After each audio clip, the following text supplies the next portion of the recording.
हरे कृष्णा, राधे राधे। आप सभी का स्वागत है माघ मास के 13वें अध्याय में। पिछले अध्याय में हमने सुना था कि कैसे यमदूत ने विकुंडल को एकादशी व्रत की महिमा बताई।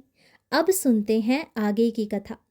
विकुंडल उन यमदूतों को कहने लगा कि तुम्हारे वचनों से मेरा चित्त अति प्रसन्न हुआ, क्योंकि सज्जनों के वचन सदैव गंगा जल के सदृश पापों का नाश करने वाले होते हैं। उपकार करना तथा मीठा बोलना सज्जनों का स्वभाव ही होता है। जैसे अमृत मंडल चंद्रमा को भी ठंडा कर देता है।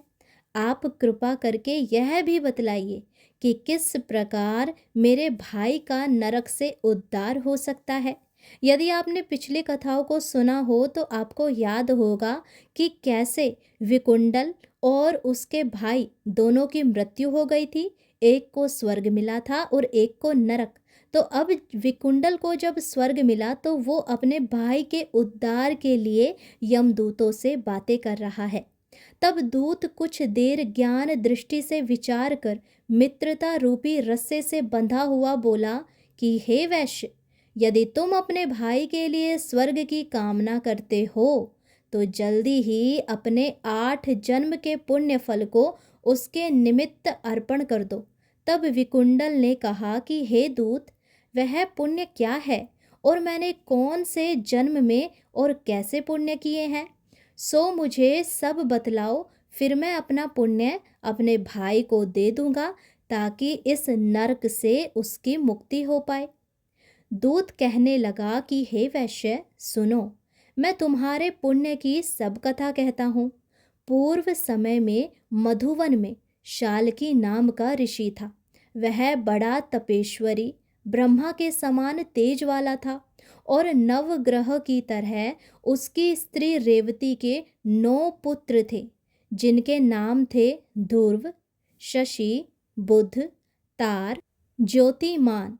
जो ये 5 थे, इन पांचों ने तो गृहस्थाश्रम धारण किया तथा निर्मोह, जितमाय, ध्याननिष्ठ और गुणातक ये चारों संन्यास ग्रहण कर वन में रहने लगे। ये शिखा सूत्र से रहित पत्थर और सोने को समान समझते थे। जो कोई अच्छा या बुरा उनको अन्न देता वही खा लेते, और कोई कैसा ही कपड़ा दे देता उसको ही पहन लेते। सदैव ब्रह्मा के ही ध्यान में लगे रहते। इन चारों ने व्रत, शीत, निद्रा और आहार सबको जीत लिया। बस चर अचर को विष्णु रूप समझते हुए मौन धारण करके संसार में विचरते थे। ये चारों महात्मा तुम्हारे घर आए। जब तुमने मध्य आहान के समय भूखे प्यासों इनको आंगन में देखा तो तुमने गदगद कंठ से आंखों में आंसू भरकर इनको नमस्कार करके इनका बड़ा आदर सत्कार किया। इनके चरणों को धोकर बड़े प्रेम से तुमने इनसे कहा कि आज तो मेरे अहोभाग्य कि आप सब मेरे आंगन में पधारे हैं।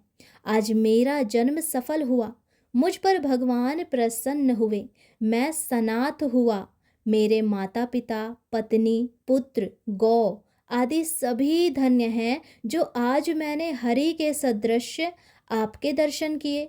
सो हे वैश्य, इस प्रकार तुमने श्रद्धा से उनका पूजन किया और चरण धोकर जल को मस्तक से लगाया, और फिर विधि पूर्वक इनका पूजन करके तुमने इन सन्यासियों को भोजन कराया।